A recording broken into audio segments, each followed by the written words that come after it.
राष्ट्रपति के अभिभाषण के बाद पीएम मोदी ने सरकार की ओर से अपना जवाब दिया। मोदी ने कहा, अच्छा होता विपक्ष राष्ट्रपति का भाषण सुनता, लेकिन उनके भाषण का प्रभाव इतना है कि विपक्ष बिना कुछ सुने भी इतना कुछ उनके भाषण पर बोल पाया।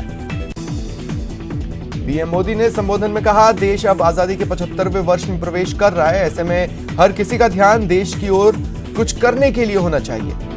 संकट के वक्त में दुनिया की नजर भारत पर है।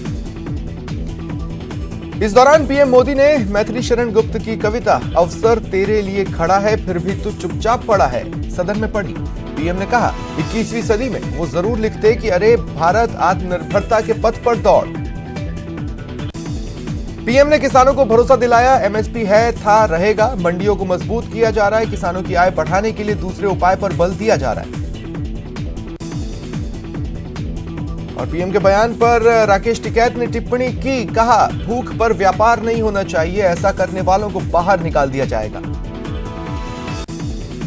देवभूमि उत्तराखंड में बीते दिन कुदरती आफत ने फिर अपना कहर बरपाया। ग्लेशियर टूट जाने के कारण चमोली में बड़ा नुकसान हुआ। अभी तक कुल 15 शव मिले, 200 से अधिक लोग गायब हैं।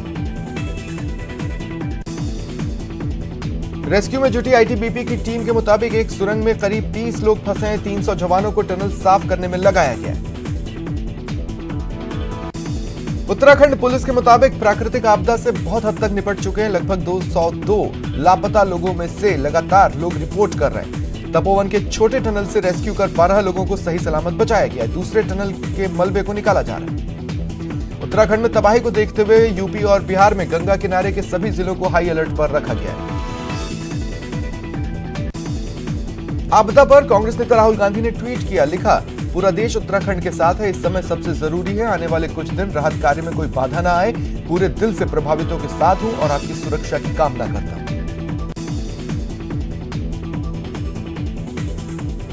विधानसभा का सत्र 10 फरवरी से शुरू हो रहा है। उससे पहले कल भाजपा विधायक दल की बैठक होगी। विधानसभा की नापक्ष लॉबी में बैठक होगी। सत्र की रणनीति पर चर्चा होगी। निकायों में उप प्रमुख का चुनाव हो रहा है। चुनाव में कांग्रेस बिना सिंबल के लड़ रही है। अजमेर नगर निगम के डिप्टी मेयर के पद को लेकर नामांकन की प्रक्रिया जारी है। डिप्टी मेयर पद को लेकर अब तक 4 उम्मीदवारों ने नामांकन दाखिल किया है। प्रतापगढ़ में उपसभापति के लिए नगर परिषद में नामांकन दाखिल किया गया। बीजेपी की तरफ से प्रीति रितेश सोमानी ने नामांकन दाखिल किया। कांग्रेस की तरफ से सेवंती लाल चंडालिया ने नामांकन किया। जयपुर में जेईएन डिप्लोमाधारी अभ्यर्थियों ने स्टूडेंट्स बोर्ड कार्यालय पर अर्धनग्न होकर प्रदर्शन किया। बोर्ड परिसर में स्टूडेंट्स ने नारेबाजी की और ज्ञापन सौंपा। प्रदेश भर में आज से कक्षा 6 से 8वीं तक के स्कूल खुल गए। करीब 11 महीने बाद बच्चों को ऑनलाइन पढ़ाई से निजात मिली। स्कूलों को सफाई के साथ सोशल डिस्टेंसिंग और मास्क की पालना करानी होगी। झालावाड़ में कोरोना काल में खुले स्कूल। 3 छात्र हुए कोरोना पॉजिटिव। 2 छात्र झालरापाटन में पॉजिटिव, 1 झालावाड़ में पॉजिटिव।